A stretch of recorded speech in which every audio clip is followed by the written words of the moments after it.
Thank you for bearing with me in this technology craziness that I find myself in these days. I'm very used to working in a physical classroom. So just in the last couple months, doing this all through Zoom and online has been just this crazy new experience for me, but it's fun. I'm learning. Okay, so 3 approaches to TOEFL reading. Here we go. 1, you read the text first. You read everything and then answer the questions.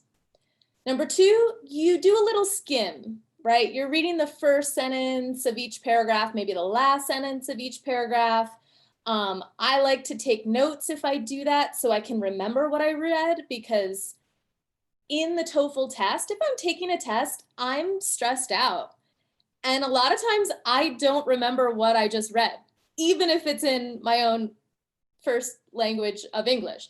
So I like to take notes on just the important words. I can show you how to do that later on. The third approach is just to go right to the questions, okay?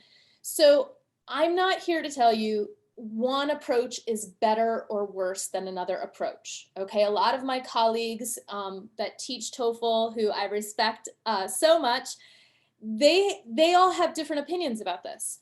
And my opinion is we're all different human beings. All right, we all have different techniques and learning strategies that are our strengths and our weaknesses. And it's really up to us to know what we're most comfortable with, okay? Because not one strategy, I've seen students do all strategies. I've seen students read everything and be really successful. I've seen students just skim a little bit and they like that and be really successful. And I've seen students just totally go right to the questions every single time and they like that strategy and they're really successful. So you can be successful with whatever strategy you use. Honestly, I prefer either a skim or go right to the questions. And the reason is because a lot of students that I work with, it takes them a long time to read the whole passage. So if that's you, if it takes you a long time to read the whole passage, and we only have 18 minutes, right, to read and answer these 10 questions. So a lot of the questions are targeted for certain paragraphs. And as we know, the TOEFL starts with question number 1 is going to be probably a question about the first paragraph, and it kind of goes down in that way. So it's not such a huge challenge for me to look at the question and then go looking for the answer choice, okay? But that's me. So you have to know how to do you. So if you're just starting out with TOEFL, all right, and this is like, day 1, you're starting, and I would just be open to all 3 strategies and try each one. So if you're working with Zaban, the TPOs, wherever, or a TOEFL book, however you are practicing the TOEFL, I would get 3 reading passages and try each strategy with an open mind. Check out your time. How did you do on time? And are you getting the questions correct? Okay. And then based on that, you'll know which strategy you feel comfortable starting with, okay? And let's see. I'm gonna just mute you guys for now, okay? And I'll just ask you if you're coming in just to mute yourself for right now. And then I'll open it up later for questions, okay? I got a question on the chat. What do you think about TOEFL Home Edition? Great question. I haven't personally taken the TOEFL Home Edition test because I have a Mac and I believe it's only available on PC, or last I checked, it's only available on if you have a PC. So I can't even take it at home, even if I wanted to. I'll have to check if they've updated that. So I personally don't have direct experience taking the test at home. So the best resource there would be asking, fellow students who have taken the test at home, what that experience is like for them. I know you have to be very conscious of scheduling the time.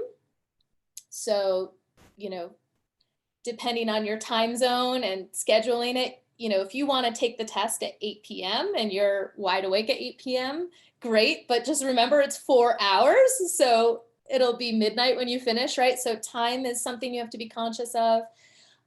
There have been reports about technical difficulties during the test. The thing about that is not to panic. I know it's really hard to not panic when there's a technical difficulty going on right in the middle of your exam, but really it's up to them to be able to address your technical difficulties. So, if really something goes wrong, then it's up to TOEFL to fix it. So yeah, I have a question about summary question and how to distinguish between minor and major details. Awesome. We're going to do that together. Okay. So let's start this reading, and I am going to share my screen with you guys, and I'll also check back at the chat to make sure that it's visible for you. Let me just get these other things out of the way. And there we go. Get out of the way. And it's 11:11, of course, as I watch this. Ha ha ha. So fun.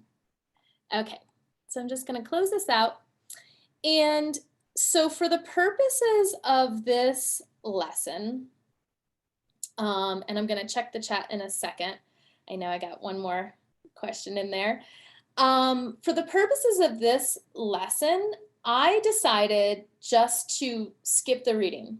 Okay, that's my strategy. Again, it doesn't have to be your strategy. Maybe you want to read it first. Maybe you want to skim.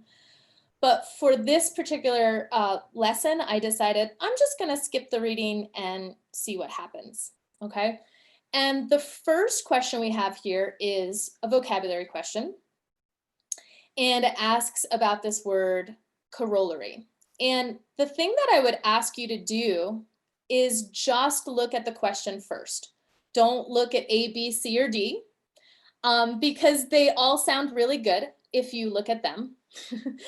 So what the thing to do here is get a context clue, get some information about that word. Because I look at this word, I'm like, I don't know. I haven't seen this word in a while or maybe ever. So corollary, okay, if I just look at it, I'm not going to know the meaning. I have to get a sense of what's happening around that word to understand the meaning, okay? So I'm going to read the sentence before, and it just says, from this point in time, people could start to rely on a more consistent and much increased food supply. Okay, so people could start to rely on a more consistent and much increased food supply. As a corollary of this, considerably larger populations could be supported.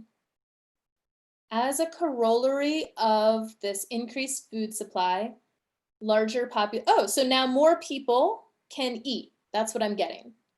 All right. So my guess here is this word, it seems to me like, okay, here's the increased food supply. And as this is what comes next. So it seems to me like it's a result, it's a product of, this is what happens after you get increased food supply, you get large populations could be supported. Okay, so now once I have that in my brain of like, okay, it's a result, it's some sort of product of, now I am going to look at my choices. Okay, and then sure enough, I see result in here. So that's going to be my best guess as to what that word is. And I might even bring that result back up to here and say, okay, as a result of this, does that make sense? Considerably larger populations could be supported. Yeah, it does make sense. Okay, so I would go with result here as the best answer choice. And I'm just going to check out our chat. Okay, I will take my home edition. Okay, cool. Yeah, and if you have any questions as I go through, just go ahead and put them in the chat for now. Let me know if you have a question. But this one, I'm going to confirm this result, hopefully is my correct answer.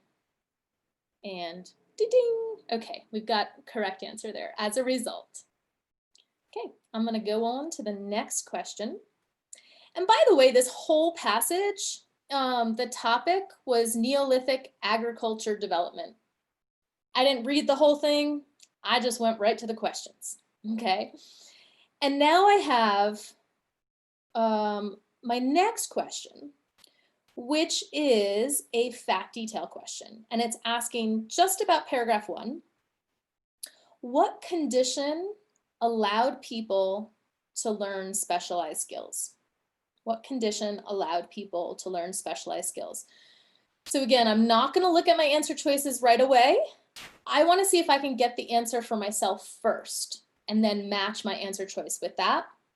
And the key word here is specialized skills. So I'm going to skim the text. I'm going to look in that paragraph for where does it mention specialized skills. And I'm going to look for the very first mention of it. So if I'm just skimming the top here, I don't see anything about specialized skills. I don't see anything now. Don't see anything. Specialized skills, nothing. Okay, whoop. Now some could now learn specialized skills. Some could now learn. So here's the first mention of it. And my question is, what condition allowed people? Okay, so now I'm going to go back and see what that sentence says. Equally important, the surpluses of crops, and surplus just means a lot of, right? So again, little vocabulary there. So more crops and animals meant that not all the population needed to dedicate their time and energy to farming. Okay, so more crops, more animals. So now we don't need to totally be farming all the time. Some could now learn specialized skills such as crafts or trade. Okay, so it seems to me like the condition, right, that allowed these specialized skills to happen was this, the surplus of crops and animals. So that's the detail question. I am going to look for that in my answer choice and know that in your answer choice, it doesn't have to exactly match those words. There might be a synonym that they use, but I'm going to kind of look for surpluses of crops and animals. That's what I'm searching for. So I have here the ability to migrate. No, the growth of population, not really. The surplus of farm products. So not exactly animals and crops, but pretty close. It's a synonym. And the spread of settlements. So I'm going with this one, the surplus of farm products. That would be the best selection here for this one. Okay. I'm just checking in the chat. Everybody okay? Yes. Okay, cool. Good. So fact detail. I'm going to move on to the next question. And again, it's a fact detail. So according to paragraph 1, there's going to be kind of a few fact details in this one. According to paragraph 1, why did people migrate before the Neolithic Revolution? Okay, so why did they migrate before the Neolithic Revolution? So again, same strategy. I'm going to see if I can find my answer first before I look at the choices. And I'm really kind of focused on this word migration and before the Neolithic Revolution. So I'm going to search for that in the text. And look at this. The first thing says in the Neolithic period. But I'm searching for what happened before, or why did they migrate before the Neolithic period? So this is not giving me what I want right now, but okay, in the Neolithic period, We've got the commencement of agriculture. Okay. Then from this point of time and after, still doesn't answer my question, people could rely on a more consistent and increased food supply. As a result, okay, now we got larger populations, and now we've got, could be supported. People could settle in one place. Ooh, okay, here's this word, without the need to migrate in search of food supplies. Okay, so now I get like in the Neolithic period, and then after that, as a result, people could settle in one spot and they didn't need to migrate. They didn't need to move around in search of food. So why did people migrate before Neolithic revolution? Well, they were migrating in search of food. Boom, right there. Okay, so I'm going to look for that in my answer choice and hope that it's there. So we've got searching for better climates. No. Improve trading skills. No mention of trading skills. Avoid enemies. No mention of that. To find food. There's our choice. Okay. Now, I want to bring up a little trap here, and I know this might be an easier one, but the trap here that you want to avoid in fact detail question is anything that is not mentioned in the text, but it might sound true for you, or it might be true in real life. You know, maybe it is true that they were running away from enemies or running away from something, but if it's not mentioned in the text, it's not mentioned, right? So you have to eliminate it as a possible answer choice. So anything that's not mentioned is a trap. Anything that's a false statement, which could mean totally opposite of what the reading says, or just one word, or sometimes just one letter that throws the statement off. Okay, so I've literally seen, you know, a correct statement, except maybe it says just one thing, enemy, but the text said enemies with an S, right? Which would make it wrong. So you have to eliminate false statements, which can be tricky. You have to eliminate anything that is too extreme, okay? So these words like most or always, never, these are really extreme or limiting words. Maybe it's only or all, right? So you have to watch out for those kinds of words because they can also be pointing you to a trap answer choice. Okay, so be careful for that. But this one, to find food, we got it. I think this is the correct answer. Let me just make sure. Yay. Okay, onward. Okay, so here's our paraphrase question. And there's a lot of probably pain that is associated with this particular question. And this just says the building of permanent settlements where skills could be developed brought about the conditions necessary for the first growth of towns. Okay, so I want to show you how I break this down. And I want to do it on a piece of paper. And if you want to do it at home too, you know, get out your pen, get out a piece of paper. This is what I actually do. Even if it's a really simple sentence, I still do the same thing. So I'm going to just bring up a little bit of a different screen here if I can. And just give me a moment. The first thing that you want to do in this is identify, okay, what is, and here's my paraphrase, what is the most important part of this sentence? What's my subject? What's my verb? What's my object?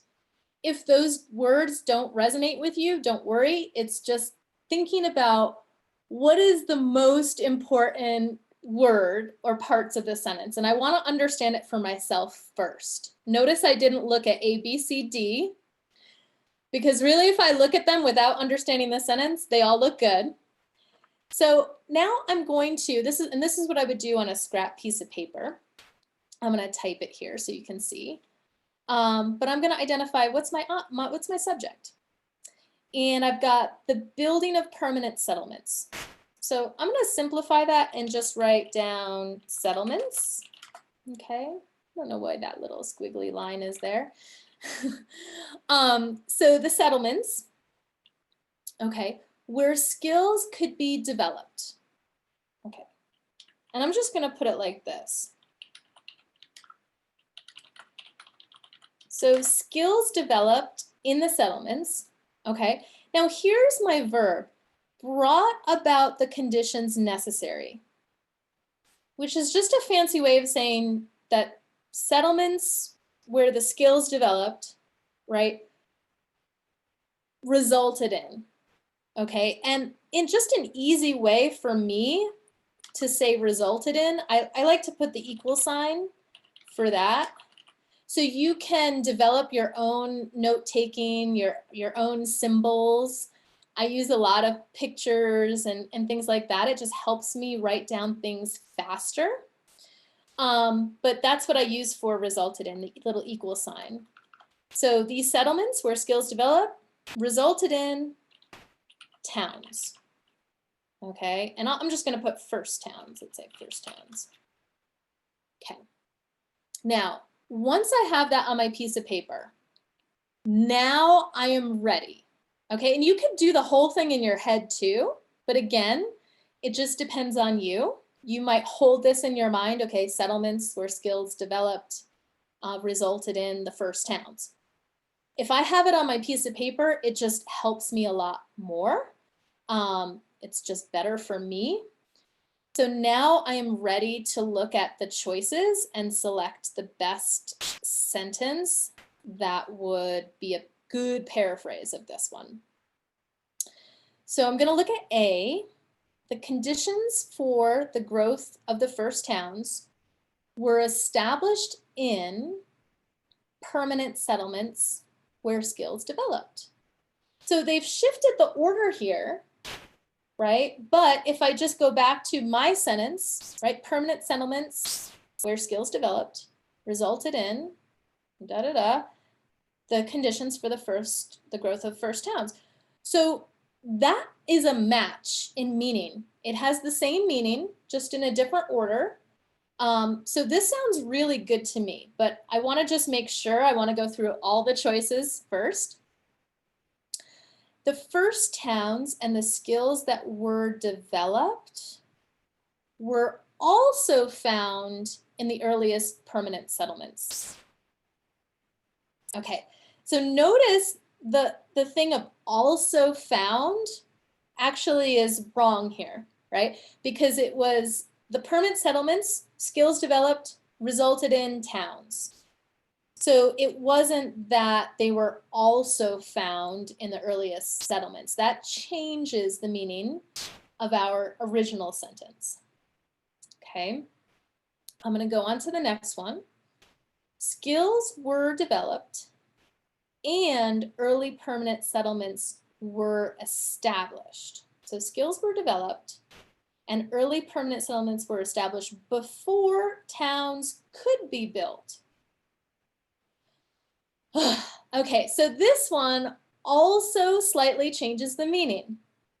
Okay, and the reason that my little red flag of, this is not really accurate, is that actually it was the permanent settlements where skills developed that led to, resulted in, and that's the part that I want to get. It like resulted in, it made the conditions necessary for this other thing, the towns, to grow, to be established. So this just changes the meaning. Okay, and let's look at D. The conditions necessary for permanent settlements. I think our original sentence is the conditions necessary for the first towns, right? But let's keep reading. The conditions necessary for permanent settlements and the practice of skills were found in the first towns. Whoops, nope. It was actually the settlements first, then the skills could develop. That led to the first towns growing, right? So this one also changes the meaning, all right? The best sentence here would be A. And I just want to confirm that's correct. Yes. Okay. The things to watch out for. Okay, TOEFL traps. The paraphrase, if you see a paraphrase where it's using the same words, exactly the same, a lot of, actually all of these use pretty much similar words as the original, but a wrong paraphrase often uses the exact same words as the original sentence and just changes the order, right, to make it incorrect. All right, so for example, this one down here, it's not that it was found in the first towns, it was the settlements that made the conditions for the skills to build, right? And then the towns developed. So you have to watch out for TOEFL switching the order of occurrence. That's a trap.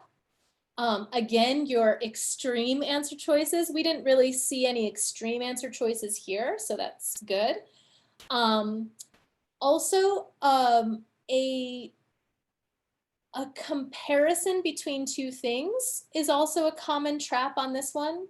So maybe first towns were better than, or more expensive than, or what, you'll see these comparisons, and if it wasn't in the original sentence, then you need to get rid of it. That's another common TOEFL trap here, is the false comparisons. So watch out for those. But I would say if you want to get good at paraphrase, come up with a paraphrase on your own. Like I just did. It was really simple. I didn't even have a complete sentence, right? But what I did was just extract the important words, understand it for myself, write it on a piece of paper if that helps you, and then look for that choice, and your choice should be a match for your sentence, okay? Otherwise, if you go right to looking at answer choices, it gets really confusing pretty quickly. Okay, so let's go on to our next, and I just want to check in with our chat. No question? Okay. Guess you guys are saving questions to the end. We can always go back to, if you have a question, like, can you go back to that paraphrase, Kirsten? That's fine with me too. Okay, so we've got, it looks like another fact detail question here. And it's asking about sickles. So according to paragraph 2, sickles found in the Eastern Mediterranean are evidence that. Okay, so before I go to my answer choices, I'm going to see if I can answer this question. And again, I'm going to use my strategy of, okay, sickles, Eastern Mediterranean. If I look pretty quickly, I see the Eastern Mediterranean, but I don't see the sickles until, boom, right there. That's the first mention. Okay, so I'm going to read this sentence and hopefully it gives me the answer of what these sickles are evidence for. Whatever the case, we know that at an early date, people living in the Eastern Mediterranean region who lived by hunting, fishing, and gathering began to make sickles with stone teeth set in bone handles. Okay, so here's a really important thing about TOEFL. Even if I don't know what a sickle is, I can still get this question right. I know it's something that these people made, and I know it has, it's with stone, and it has teeth. Stone teeth. So it has like these maybe little ridges, if we can imagine those teeth, right? And it's also made of bone. So stone set in bone. Okay, so I'm guessing that a sickle is something that's going to help me get food, since they just mentioned hunting, fishing, gathering. Those are all ways to get food. So this seems like a tool that you would get food with, right? Oh, and duh, next sentence. The next sentence will also provide you context clue. Such tools, like the sickle, right, were certainly used for reaping some grass, crop, whether cultivated or wild. So even if I don't know what reaping is, I get it, it's a tool. I get they're looking for food, and it has something to do with a grass crop. And it could be cultivated, which means grown, like in agriculture, like I purposefully plant it in the ground and it grows. Or maybe it's just growing in the wild. It's just found out there, right? So I think I'm ready to answer this question. Sickles found are evidence that, and it's got to be something to do with these are tools and they're used for getting some grass that I'm probably gonna eat, right? Since they just mentioned hunting, fishing, gathering. Okay, so now I'm ready. I'm gonna look at my choices here. And it says the makers of these sickles were skilled craftsmen. Do I have any idea if they were skilled craftsmen or not? Do I know if these sickles were really well made or not? There's no mention, right? There's no mention of this. This is a trap, the not mentioned trap. You want to get rid of it. I have no idea if they were skilled craftsmen or not. Wild grasses were eaten before domesticated grasses. So they're playing off these words. Domesticated is a synonym of cultivated, because I grow it myself as opposed to it just grows naturally.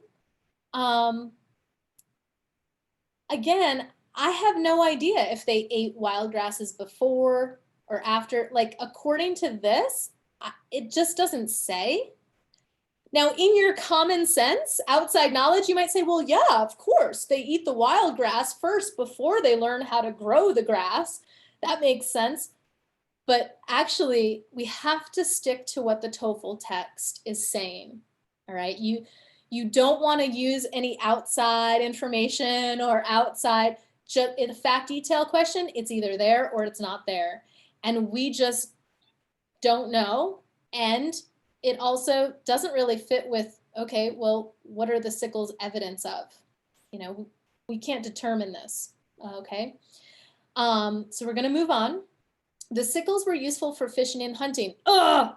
Okay, TOEFL trap. This is what I like to call a false combination.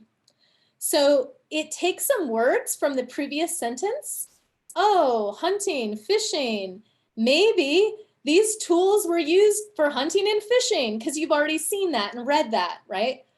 But the tools were used for this grass, the grass crop, getting grass. So this is wrong. That's a trap. The best choice here, grasses were cut down for food consumption.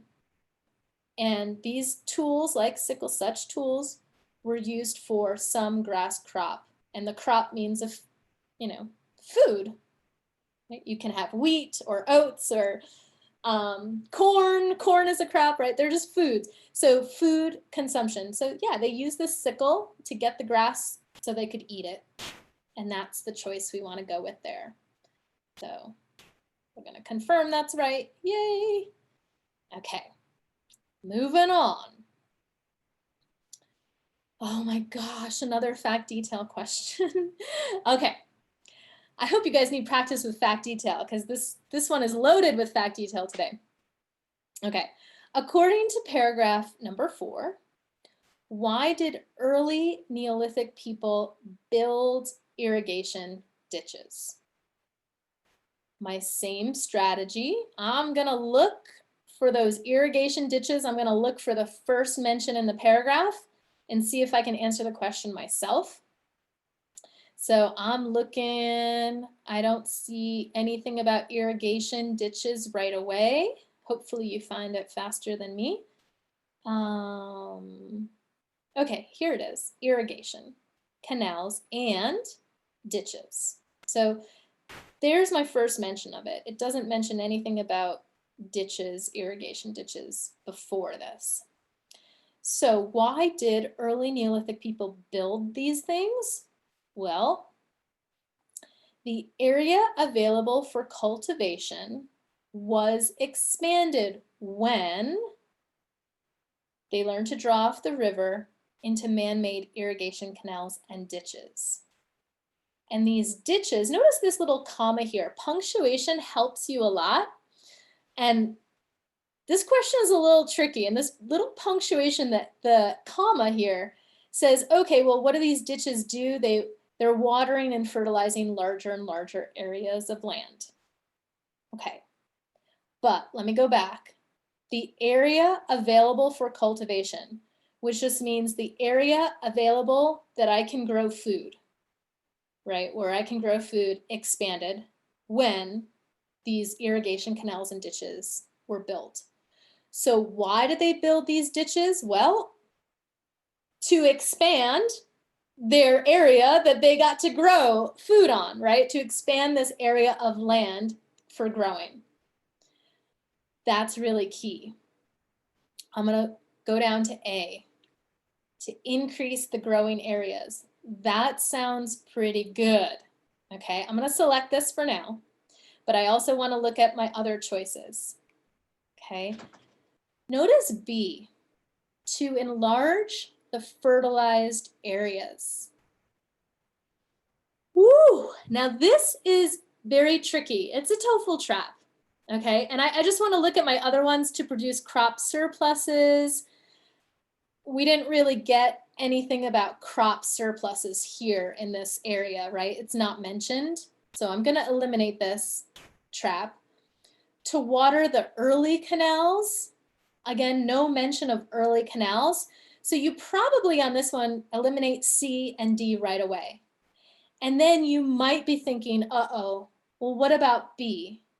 What about to enlarge fertilized? They mentioned fertilizing areas, but what the sentence is actually saying is that the area available for cultivation, the area available for growing food increased when they built these irrigation ditches, okay? This changes the meaning slightly because it's not that they're enlarging already fertilized areas, they're enlarging the land that's going to be possible for growth. Okay, where the potential is going to happen. And then, oh, what can they do once they get the water can get there, and then they can water it, then they can fertilize it. That comes after, okay? So really the building of the ditches, why do they do it? It's A, to increase the growing areas. But even for me, this one is a tricky one, all right? And they do so by focusing on this, but it's bringing your attention away from what the actual intention of building those ditches. We want to increase the land that we can grow stuff on. All right, and that would be A. That's the best choice. You know, if this choice did not exist, I would select this one, but because this one is a better choice, it's a better match for that sentence, I got to go with A. Okay, but that's a really tricky question. Okay, let's go on. And in this one, again, fact detail, according to paragraph 5, what negative effect did the building of irrigation ditches create? Okay, so now I'm looking for some kind of negative effect about building these ditches. And if I look in the very first sentence, I've already got something negative going on, right? The practice of artificial irrigation affected the soil in various ways, but not always for the good. Okay, so now I want to find out what's going on here that's negative. It's going to tell me, since the channels were often shallow, there was frequently a great loss of water through evaporation in a hot climate. So loss of water. This could lead to a marked or increase in soil salinity. Now, I might not know this word salinity. Don't let it bother you, right? Keep reading. Since the salts held in solution or suspension were deposited as the water evaporated. Okay, so I'm getting that there was a loss of water, and then the salts were held there, okay? And no water, salts held there. Let's keep on going just to make sure we got this. And too much salinity could eventually damage the soil. So I'm getting, since the salts are held there, now I know, okay, this salinity just means salt. It's now the soil, the earth, the dirt is really salty. And all the water lost, is gone, and now there's just salt there. So that's pretty much why there's a negative effect here. Too much salt. And that's exactly what I'm going to look for. And yay, nothing tricky about this. Too much salt in the soil, it's right there, right? But you had to, if you didn't know that vocabulary word salinity, you have to use those context clues to figure out that they're talking about salt. No mention of a worsening climate, no mention of destruction of settlements, no mention of too much experimentation. It's really, that one is the best choice. Okay. We're getting there, guys. Question 8. And this one, yay, one of my favorites. I know it's your favorite too. An inference question. So when you see this word infer, imply, what does the author suggest? This is different from a fact detail question, okay? The thing that you're doing in an inference is you're making a logical conclusion based on the information in the text, based on what's already there, okay? And when you make a logical conclusion, you're not reaching, 5 or 10 steps down the line. You're actually just wanting to get the very next thing that probably will occur, okay? So what I tell students with this question is to stay as close to the actual text as you possibly can. All right, you don't want to jump away from the text. You want to stay really, really close to what the text is saying. And then we make our conclusion based on that. Now, what are we going to make an inference about? Well, it's about the development of an organized government. Okay, so there's my little keyword. I'm going to look around for that. This whole thing is still talking about soil, salt, irrigation. I don't see anything about organized government until, boom, right here, government organization. All right. So I'm not only just going to read this sentence, but I probably want to read the sentence right before it.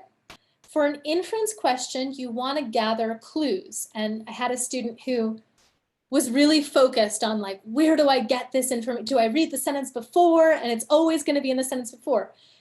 It's not always going to be in the sentence before, okay? So you have to be flexible when you're looking for your clues. Again, like I always liken it to a detective. You're a detective, you're hunting for clues. The clue might be in the sentence before. If I had a sentence after this, it might be in the sentence after this. It might be, a really good clue might be the very first sentence, the whole paragraph, okay? In this particular paragraph, the first sentence talks about the artificial net irrigation not being that good. So it doesn't provide me a clue about the government, okay? So I'm gonna go and look for my clue at the sentence before. I don't have a sentence after, so I'm gonna focus my attention right in here. All right, and it says beyond this, I don't know what this is, so I'd have to go back to the first sentence to see what that's referring to. It's a range of conditions that favored both human experiment and agricultural development. beyond this, okay, so they're just kind of adding on to this idea of agriculture development. Settled agriculture led to the development of property rights and hence, therefore, to a legal framework and mechanisms to enforce laws. Okay, so settled agriculture, because I settled in one spot, I have my farm, led to development of property rights and legal framework. This in turn, okay, another result and a result and a result, this in turn led to a more extensive and hierarchical government organization and hence to the development of large, stable communities. Okay, so again, just based on this, I'm thinking, well, what can we infer about the development of an organized government? Again, stick close to your text. I'm seeing it has to do something with property rights and some way, they're looking for some way to enforce laws. Because now if I own property, there's got to be some law that says, yes, I own this, and if anybody comes into my property or whatever, there's some kind of law about that. So that's what I'm getting from the text about how government formed, how government developed, okay? That's my inference. And I'm gonna look for that. And hopefully it's there, right? Stable communities function best with a hierarchical government. Hear this word best? That's pretty extreme. And I have no evidence to support it up here. There's no evidence to support that. I'd get rid of it. This word best, extreme. Human experiment is most often practiced if government enforces laws. Notice what TOEFL's doing here. They're really using a lot of the same words we saw. We saw this word human experiment, but that came in the right sentence before. Notice this word most. This is another extreme word to be careful of. Here it's not too extreme because we have most often practice if government enforces laws, but this is not really true according to the text. It's basically like we have agriculture and now we have people owning property and therefore they need something to enforce the laws.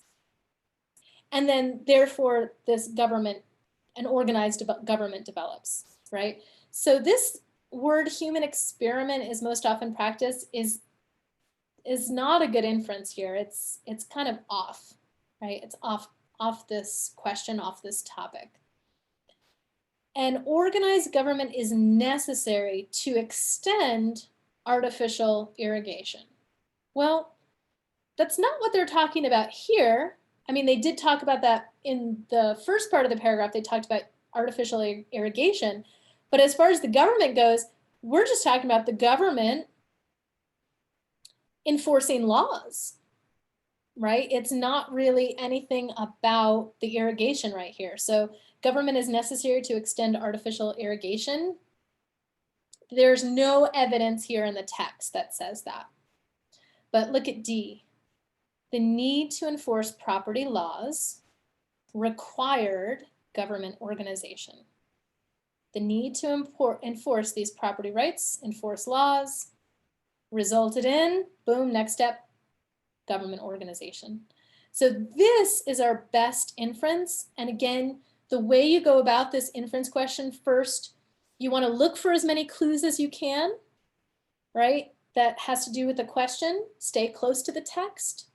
And then as you're looking through each one, eliminate the one that is not mentioned, that is a false statement, that there's no evidence, right? A lot of this is like, well, there's no evidence that supports that. And again, we had some pretty strong extreme word choices with best, and that's always a good red flag to watch out for to eliminate that choice. Okay, so we went ahead and answered the inference. Okay. Ooh, where would the sentence best fit? Okay, so let me enlarge this just a little bit more so we can see. So we have A, we have B right here, we have C, and we have D. And what this question is asking for is, okay, we have this sentence, and where would it logically fit in this paragraph? Where is the best placement going to be? So there's a couple of tips I have for this question. And the first thing that you want to do is read the sentence.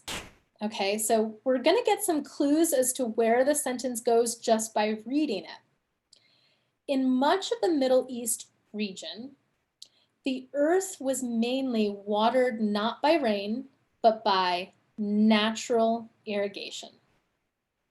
In much of the Middle East region, the earth was mainly watered not by rain, but by natural irrigation. So, a couple of things. I don't have any it or he or she or any sort of they, their. I don't have a referent here. So it's not indicated that there's a sentence coming right before that refers to something. But I can kind of guess as to what might happen next after this sentence. Probably it's going to be talking about something about natural irrigation. And here's the thing about this too, and you might not always get the sense, okay?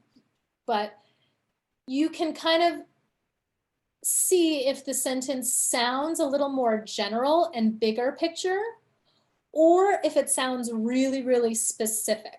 So, you know, something really, really specific might have specific dates, specific words, specific terminology, or maybe it's like, for example, okay, I know probably right before this is some introduction to an example that's coming, right?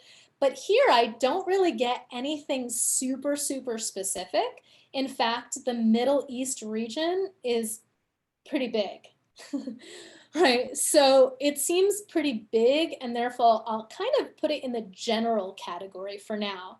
And what that means is it might come in the beginning of a paragraph, or it might come at the conclusion, like to wrap things up at the end. But again, I've got my natural irrigation, so probably something after this with having to do with natural irrigation might happen. So you want to kind of read your sentence, get a clue as to what's going on in the sentence and where you feel like it might go. Now, if I look at A, it could go here because I have in much of the Middle East region, look what happens right after that, in Egypt and Mesopotamia. So those are places in the Middle East that are more specific. So it moves from general, more specific. So that could be it. And let's just see if they're talking about natural irrigation. The periodic floods of great rivers such as the Nile and the Tigris-Euphrates not only supplied water to the fields, but also brought down fresh soil in the form of muddy settlements. So they do talk about great rivers, and then the floods, right? Periodic floods. So this could be an example of natural irrigation. But again, you know, I'm not really sure right now. It might be A. Look what happens in B. And again, you want to think of B as being the sentence, boop, goes right there in between. And look what I see right here, this sediment. If I see a this or an it or a he, her, she, right? These are all reference that are connected to the sentence that comes right before. So I have to be really careful, okay? What I call this is a happy marriage, all right? Because this sentence with this sediment is married to the sentence that comes right before, because this sediment refers to, boom, right here, muddy sediments. So this sediment, that's a happy marriage. Those two sentences are connected in that way. And I probably do not want to interrupt that flow. I do not want to break up those two sentences. I don't want to break up a happy marriage, okay? So I'm probably not going to place it here. Now, does that mean if you always 100% see a this, that you're never going to put a sentence in here? No. I'm just saying 90% of the time you won't, okay? You might have an instance in here that's talking about sediment, but we're not talking about sediment. So I don't want to break up this relationship, okay? And notice after C, this regular flooding. Well, that also refers to the sentence right before, the floodplains, right? Such as rivers, restoring the fruitfulness of the land. So this regular flooding and sediment deposit, boom, that's still talking about this sediment here. It's talking about the water, the flooding. Again, this is a happy marriage. I don't want to break it up. Okay, so this question can be really time consuming, but a kind of quick way to eliminate choices. And again, you have to be wise, because if this is talking about sediment, then it could go there, but it's not. So I don't want to break up this happy marriage. I don't want to break up this happy marriage. I eliminate these choices immediately. I move on to looking at D. And this one, well, I've got fertility of soil, crop surpluses were therefore available to allow an increase in population and a growth in trade and skills development. In much of the Middle East region, the earth was mainly watered not by rain, but by natural irrigation. It doesn't seem to be a logical coherence here, because they're already very specifically talking about the flooding already. And this seems too general for that, right? Notice what happens next. The area available for cultivation was expanded when people learned to draw off the river into man-made. So now they're switching from the natural irrigation, which was all up here, and now it switches to the man-made, right?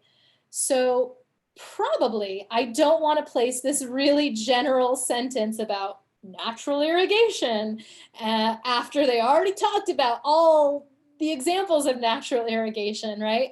And also it just makes a lot more sense in much of the Middle East region if I put that right here in A, because now there's an example both in Egypt and Mesopotamia, right? That's an example of these places in the Middle East. So A is going to be my final choice right there. And I'm going to confirm that. Again, use those reference. Sometimes the referent might be in the sentence, and therefore you're looking for, oh, what sentence before does this referent refer to? This, it, they, those, right?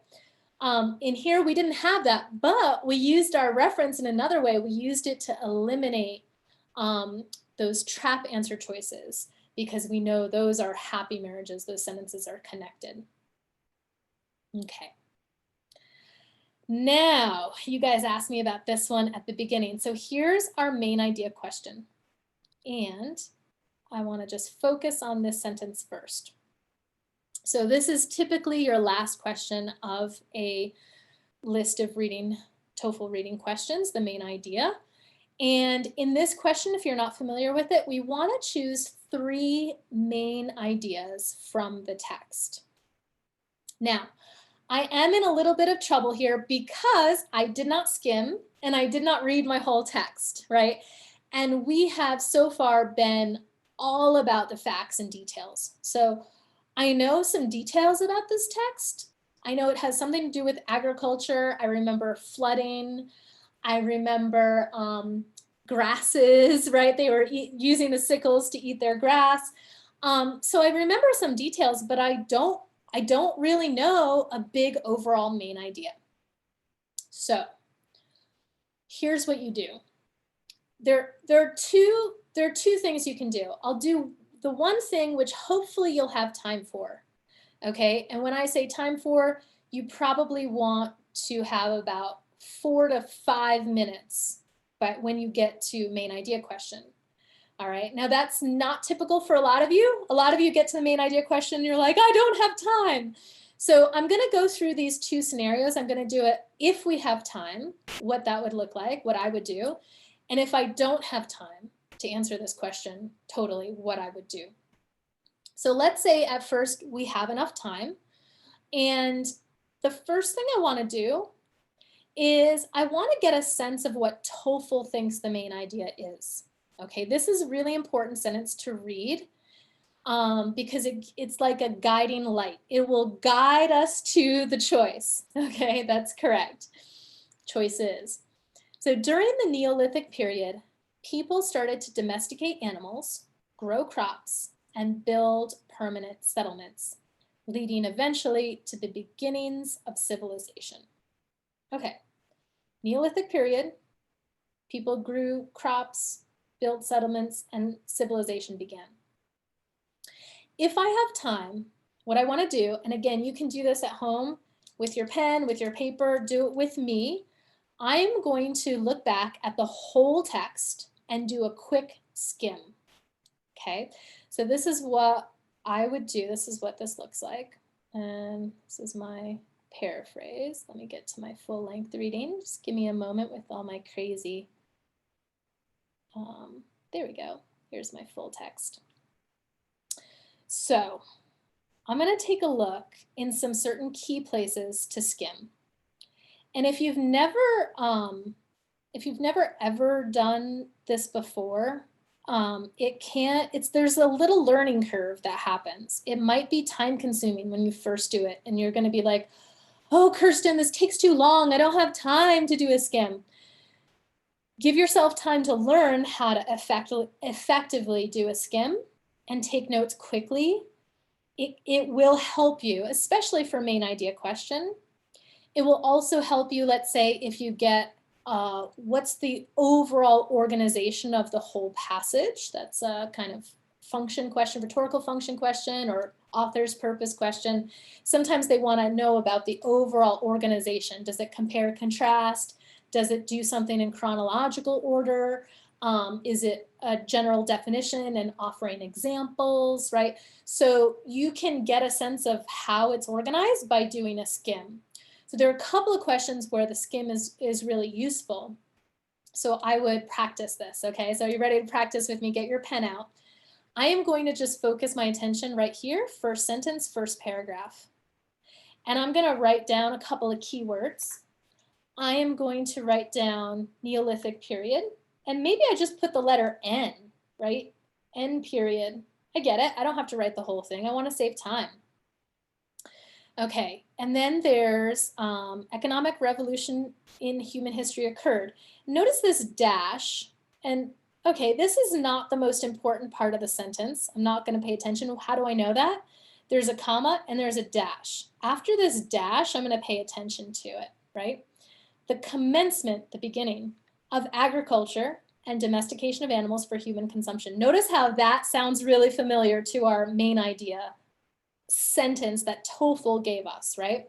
So I'm going to write down beginning of agriculture, and I'm just going to write AG, ag, and animals.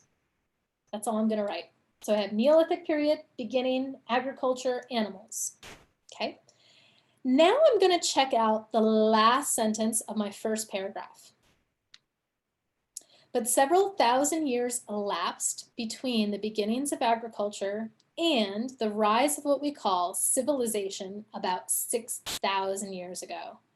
So I'm going to write down here, again, I have beginning of agriculture and rise of civilization.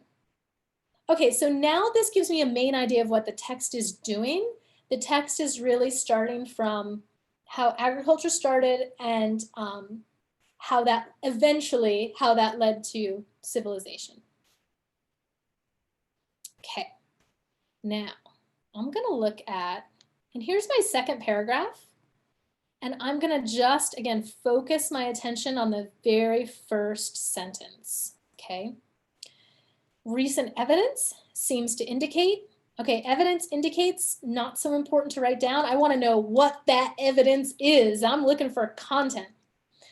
While the Neolithic Revolution first took place in the Middle East, okay, Middle East, we've seen that word before, it occurred independently in other areas of the world. Okay, so I'm going to write down Middle East and then also other areas.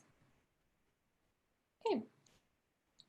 Now, this is a choice. Some people like to also read the last sentence of second paragraph, but again, we might be getting into a little bit too many details here. Here's our sentence about these tools that were used for the grass crop. So maybe you want to write down tools, grass, maybe, but you don't have to. It's not super necessary. Again, this is just a skim, so we're going to go on to paragraph 3. I'm going to look at the first sentence. And around this time, other communities in the Middle East cultivated plants from which they learned how to obtain flour. Okay, so again, I'm going to write down, I already wrote down Middle East, and there it is again, but I'm going to write down plants, cultivated plants. Okay, now paragraph number 4. Look at this, first sentence, and I'm going to focus my attention there. So we've got Egypt, Mesopotamia, periodic floods of great rivers, not only supplied water, but also brought down fresh soil in the form of fertile, muddy sediments. So a couple of important words here. I might write down floods. If you want to, you could say Egypt and Mesopotamia. I'm just going to write down E and M to represent those two. Floods of rivers. And I might write down, you know, fertile, all the water making the land muddy and fertile. Okay. And now I'm going to go to my last paragraph, and I'm just going to focus on the first sentence here. So it looks like we've got the practice of artificial irrigation affected the soil in various ways, but not always for the good. So I'm going to write down artificial irrigation, and I'm going to write down, I like to do like a negative, you know, positive sign, negative sign. So anything that's like not good or negative, I just write the negative sign. That's all I need to do, artificial irrigation negative. And I'm going to look at the last sentence. Okay, last sentence. This in turn led to a development, to a more extensive and hierarchical government organization, and hence to the development of large, stable communities. Now, the reason why I want to read the last sentence of the whole thing is because usually it provides a bigger picture, main idea. It doesn't always, but usually first and last sentence of intro and first and last sentence of the last paragraph are good places for main ideas. They're like main idea hotspots, okay? So I am gonna write down here government and maybe stable. I think that's maybe all I need, okay? So that was my skim. And I wanna bring back my, want to bring back my question here. So I'm going to take a look at my answer choices now. Now, trust your notes. If it's not in your notes, then skip it and move on. Okay, we want to get to our correct choices in the fastest amount of time. And sometimes what I see is students spending a lot of time trying to like analyze this one sentence. If something gives you like a it's not in my notes, or I didn't see that, or I'm not sure, just put it to the side, put it in the maybe, but I'm gonna search for something better, okay? So again, during the Neolithic period, I want to pay attention here. People started to domesticate animals, grow crops, build permanent settlements, leading eventually to the beginnings of civilization. I'm going to get rid of details, get rid of not mentioned, get rid of anything that's a false statement. Okay, here I go. If I look at A, it is likely that early hunters ate wild grasses and later understood how to cultivate, reap, and grind grain. Well, they did mention grasses. I do remember that from the reading. But right now, A is in the maybe category for me. Okay, maybe would be a good main idea. And I like the fact that it's like early and then later, right? Because our whole text kind of spans this time. It's like, well, before agriculture, and then we had agriculture, and then or government developed from there. So this is going to be a question mark for me right now. I don't know, but it might be. B, the flood waters of rivers in the Middle East enriched the soil, which led to food surpluses and an enlarged population. Okay, so if I look at my notes, I do have flood. I do have Middle East a lot. I even have that word fertile, which is enrich the soil. So this sounds like a pretty good main idea. I'm gonna select it for now, but again, maybe it's in my maybe category. I gotta read everything. At one time, people in the Middle Eastern region lived by hunting animals, catching fish, and gathering edible plants. Okay. My immediate thing to this one is And the reason why is at one time. And they're talking about hunting, catching, and gathering plants, which they did mention. I remember that in one of our detail questions. But notice how, first of all, Eastern Mediterranean, pretty specific there, okay?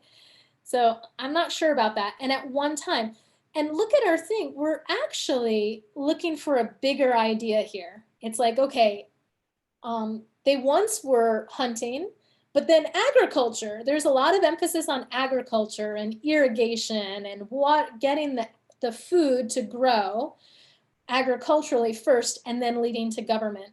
So this one only talks about at one time in the past, they lived by hunting animals, catching fish, and gathering edible plants. So I am suspicious about this one. I think it's a trap. I think it's not as a big idea, a main idea. I'm going to go on to D. We know that early people learned how to cultivate grasses since they developed a simple type of grinding mill. Was a grinding mill mentioned? Maybe, but do I have it in my notes? Is it a really, really big idea? Is it a main idea? The thing with this grinding mill is it's telling me like, no, it's not in my notes. I don't think it's a main idea. I'm going to move on. The large increase in the number of irrigation canals led to the worsening of the soil condition due to deposits of salt. Okay, this was mentioned. It is true. We spent time talking about the salt, right? But look at F. Artificial irrigation increased the arable area. And even if I don't know what this word means, just increase the area. For my text, I remember they're increasing the growing land, right? The land that you can grow stuff on. And despite some negative effects, overall, this development led to improvement in life and eventually to an organized government system. Okay, this is like making me excited because they mention irrigation, which I have in my notes. They even mention the negative effects, which I also have in my notes. But the last sentence had to do with organized government system, and it's a big scope, right? It's a wide range. It starts with artificial irrigation, but it also has this development, which is exactly what our text is about. It's about how they developed into stable communities, organized government systems, right?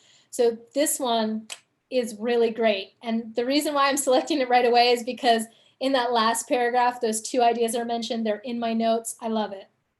Okay, so now to get this question right, it's worth 2 points. I got to get 3 correct main idea choices.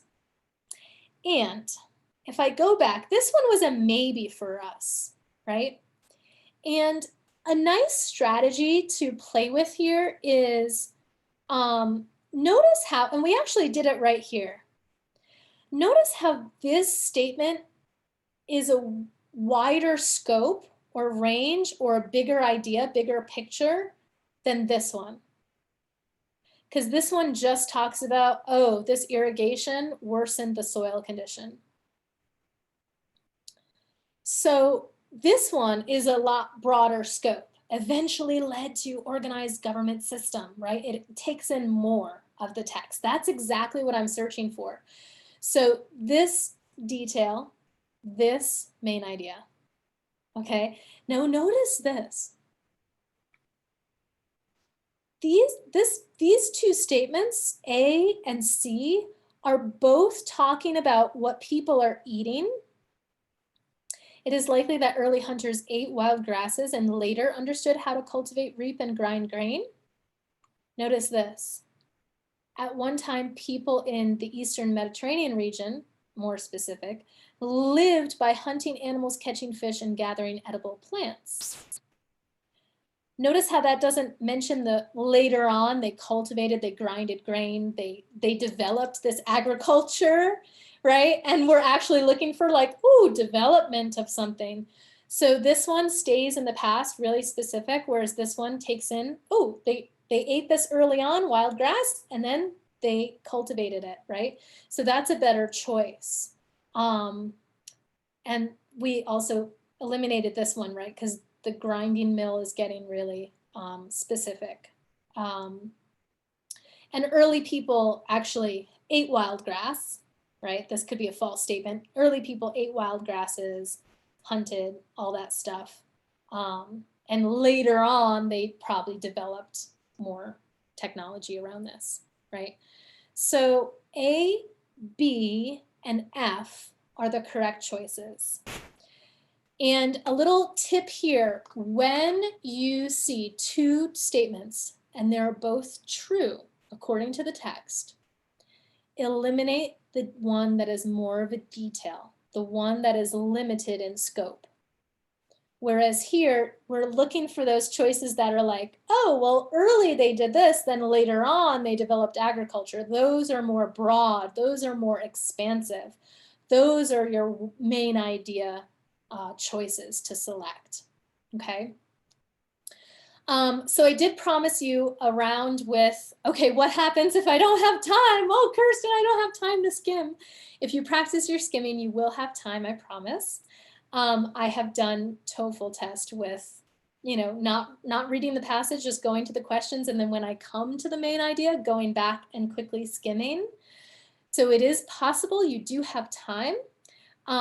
If you don't have time, I would use the strategy we just talked about, which is select the statements with a broader range. So right here, early, later, broader range than at one time.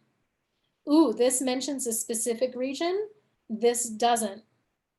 Okay, so this would be more specific. I could eliminate it quickly. I would say if you're looking at, and again, another great one, we talked about this, right? This one, wider range. So even if I don't go back and look at the text, I can look at this sentence and say, which one is a broader scope? Well, this one's taking into this idea, the development, right? It was like artificial irrigation. There's some negative effects, but it led to this. Whereas this one just ends with the negative effects, right? This one, F, is a broader range. So already, just based on those two of just taking that, what's the broader range sentence here, you've selected two answer choices, right? This one is a really good selection to support this main idea statement, right? The floodwaters enrich the soil. You're wanting to grow crops, which led to food surpluses, growing crops, an enlarged population, which leads to beginnings of civilization, right? So this one is a really good mirror or similar statement as our TOEFL sentence. And that's what you want to look for as well. Okay, so you're eliminating details, eliminating the wrong choices, and eliminating any extreme. If you see those extreme words, be careful. And eliminating the not mentioned. We didn't really have any statements here that weren't mentioned, except we saw D, the grinding mill. We didn't have it in our notes. It might have been in the text, but it wasn't in our notes. All right, so I want to just check in with you and look to these questions a little bit and see, and feel free if you want to ask something. And let's see. Yeah, inference questions, hard to analyze sometimes.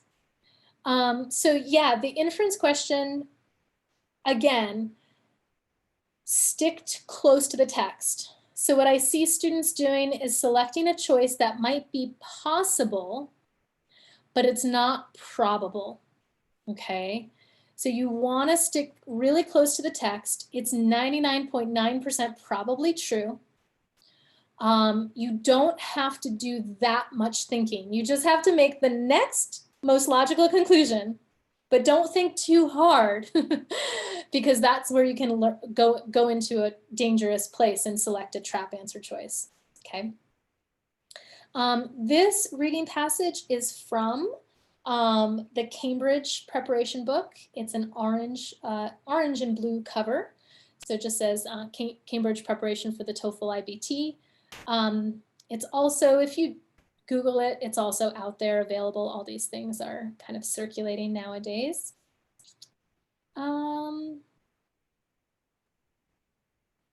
Okay. So, a sickle is a handmade tool used to cut grass. Yeah, exactly. What if the option A is mentioned in the start of the paragraph? If we get confused like that, should we read from the start? I am wondering what question you're talking about. I'm thinking it's the placement, sentence placement question.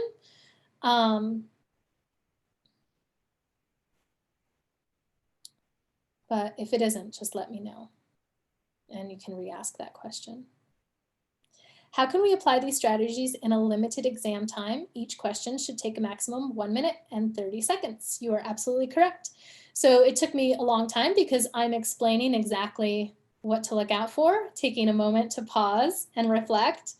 So of course, you're not going to do that on the real test. You are just going to select your choice and move on. So what I would recommend is if you want to get faster at time, you need to time yourself, right?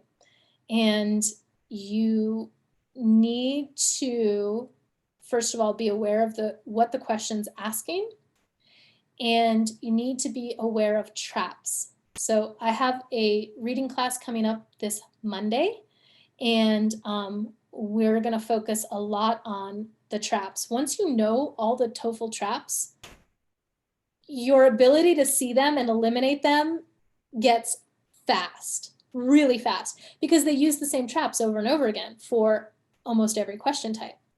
So once you know how to spot these traps, you're like, nope, nope, nope. Okay, it's between this and this. Can I infer? What else? What other information do I need? Okay, it's there, boom, right? So I would recommend if you want more practice with this, you want to get fast at this, go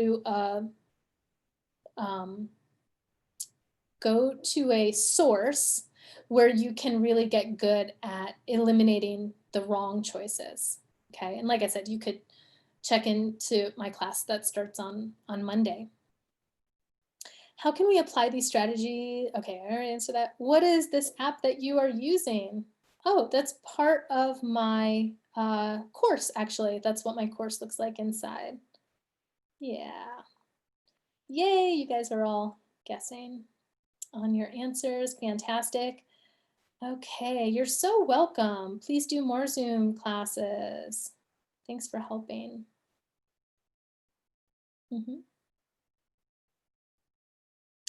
Yeah, we didn't talk about negative detail questions. Just in this particular reading that I chose kind of randomly yesterday to do, there weren't any. But if you want more practice, come take my class. And there's all, negative detail questions can take time. They can take a lot of time. So what you have to do there is be aware of because we're looking for the thing that's not there. So you're probably going to look for, okay, yes, it's there. Okay, yes, it's there. Okay, yes, it's there. Again, that idea of skimming, and letting your eyes become aware of these words, that's going to help you to answer that question faster. Be aware that TOEFL loves to use synonyms. So you might see this word in the answer choice and you're like, oh, is that there? But in the TOEFL text, they use a synonym. So it might not be an exact match, but it's going to be a synonym.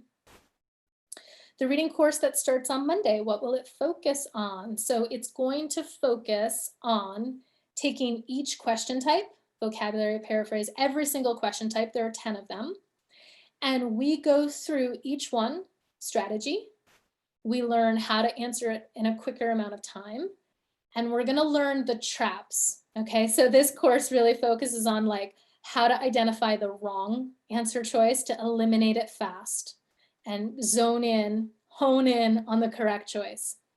So and then once you learn a question type, let's say you learn vocabulary, then there's going to be practice questions that follow.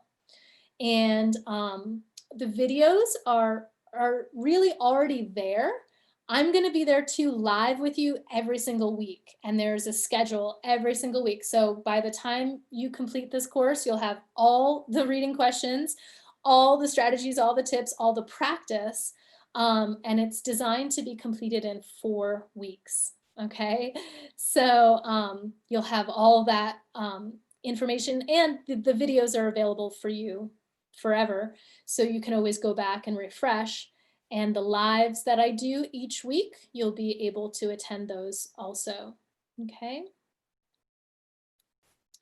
Can we talk about comprehension? I actually just finished a course on reading comprehension. It finished a couple weeks ago. And we specifically just focused on comprehension. I won't be offering that in August. Perhaps it will be an offering in September if a lot of people are interested in it. Again, the course runs depends on how many people are interested. So if you need a comprehension course, great. We did one and it was focused on, we did geology. We did, oh my gosh, what else? What other subjects did we do? Geology, dinosaurs. We did energy. And we kind of focused on those topics, focused on learning vocabulary, focused on understanding for comprehension. So you do need both skills to master the TOEFL, especially if you want a high score. You need both skills. You need strategy and you need comprehension. Okay, but the course that starts on Monday will focus on strategy. And then later on, I'll offer a comprehension course if there's interest. So I need a crash course for the reading part. I always practice TPO and reading with the 3rd strategy, and I usually have 1 or 2 mistakes in all, but the real exam in the center, I always get bad grades. Yeah, I wouldn't be able to advise you right now without seeing like where the mistakes are happening. You know, a TOEFL has a lot to do with psychology too. So sometimes in the TPO, you're relaxed, you're more focused, you're able to move through things. And then on the real test, we can sometimes block those channels. So that might be a factor. Also, level might be a factor. TPO is very similar to what you experience on the real TOEFL, but there's always going to be some variation. So there's some people that sense more challenging and other people that sense, oh, I got an easier reading. Okay, and that's all relative. So that might be a factor too. Yay. Okay. Can you see my message? Hekmat, you might want to just ask your question again. If we don't have time, what should we do? That question? I'm assuming it's that question. Yes, okay. So if you don't have time, what should you do? On the last question, main idea. What you do is you're going to look at the sentences that are more general in scope. Okay, and what we did in that last question, you can go back if you want to watch that one more time, but you can see 2 different sentences and you can see how one sentence is more specific. It refers to a specific region. or it refers to something that happened in the past, but doesn't have a continuum. And the whole reading passage, right, is talking about it started with growing stuff, agriculture, and led to government, right? So in my search for a main idea sentence, I want a main idea sentence that also is starting from early and goes to what developed from there. It's all about development, development, development. So in those sentences that cut off, like, oh, at one time they did this, well, that doesn't tell me about the development of something. It's not a broad scope. It's not a big range, right? So that would indicate to me that that's a detail that needs to be eliminated. Okay, so is it going to get you a perfect answer the whole time? Probably not, but it can give you a really good guess as to which sentences that you need to eliminate to arrive at a probable 3 main ideas. Okay, so, you know, I know everyone's looking for the easy TOEFL magic pill every single time, and there isn't one. If there was one, I would totally sell it and make a lot of money, right? But there is some work that needs to happen on your part. If you're running out of time, you need to figure out, where am I losing time? Which question do I need to just move on? You know, do I need to just skim and then go to the questions? Do I need to read everything? Does that help me more? Does that help me save time? Or do I need to go right to the questions and then later on do a skim, right? You need to kind of work out which place you're losing time and where to save time so that you can, you know, have time to answer the 10 questions in those 18 minutes. So it's a little bit of working hard and playing with what works for you first and figuring that out, and then seeing if you can practice and practice more and more with questions and answer them in a quicker amount of time. Okay, could you please tell me how much it would be for the course and how does it focus other sections as well? It is entirely focused on the reading, okay? I do have a writing test number 1 course coming up. It's also 4 weeks. It also starts Monday, August 3rd. But this reading course will be totally focused on just the reading section, all right? And it's $97 for the whole month, which is pretty much a steal because you get 4 weeks, you get live sessions with me, and you get those videos for a lifetime. Like, for life, you got them. So you can always refer back to them right before the test or whenever you need. But the first 4 weeks is the most important because that's where we work hard together to make sure that you've completed the course, and I can be there and answer all those questions for you, okay? How many sessions per month? So again, you get unlimited access to the videos all the time, okay? But when you first enroll, you're gonna only be able to see about 3 different chapters or 3 different lessons. We do those the first week, and then we meet all together and I answer any questions you have. We can, you know, really go through other practice questions and materials, things like that. And then we do another 3 lessons the following week. And then we meet live and I answer any questions you have, right? And we do that for 4 weeks. How many hours do we study per week? It really depends how much time it takes you to do each assignment. I'm gonna just drop a link since you guys are asking me about this. It really depends on you. It's part of it is self-study, but I also have a schedule. So I would say, you know, let's say we're doing vocabulary. The first video on vocabulary is about 20 minutes long from start to finish, but there's a lot of information there.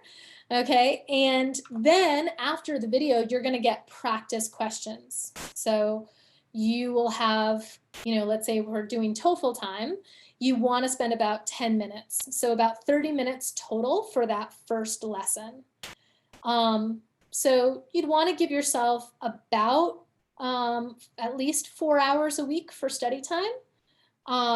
It might be a little bit more than that, just depending on you, but at least 4 hours per week of study time. That's including our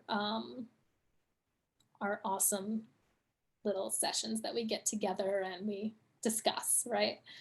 So let me just drop the link if you're interested. And again, you know, the easiest way to find out new information or about any courses that are coming up would be just subscribe to TOEFLland.com, and you'll be the first to hear of anything as that happens. And I'm going to go ahead and drop this in our chat so you will have it. Okay, cool. All right. So this one last question I'll take, and then I'll say goodbye because we've been going for a little bit of time here. When I read the question, do I need to skim the paragraph to get to the key word, or should I read all the paragraph? Do I need to skim the paragraph, or should I read all the paragraph? And how can we locate keywords in the question? Okay, so when you read the question, how do you locate keywords? Well, it'll be what the question's asking about, right? So the keywords, for example, in our last one, right, we were focused on migration, migrate, and before this time, right? So when I'm searching in that paragraph, I'm searching for those key places. And again, TOEFL might use synonyms in the question. So it might not be an exact match of migrate, but you want to try to find that word migrate or the synonym of migrate. And you're looking for, what did they do before this time, right? So it's really the content words of the question. Those are your key words. And then you would go and search for those keywords, the first mention in the paragraph. Sometimes there might be two mentions. So you'd have to read both the first mention and the second mention just to make sure that you've got all the information that you need. Yeah.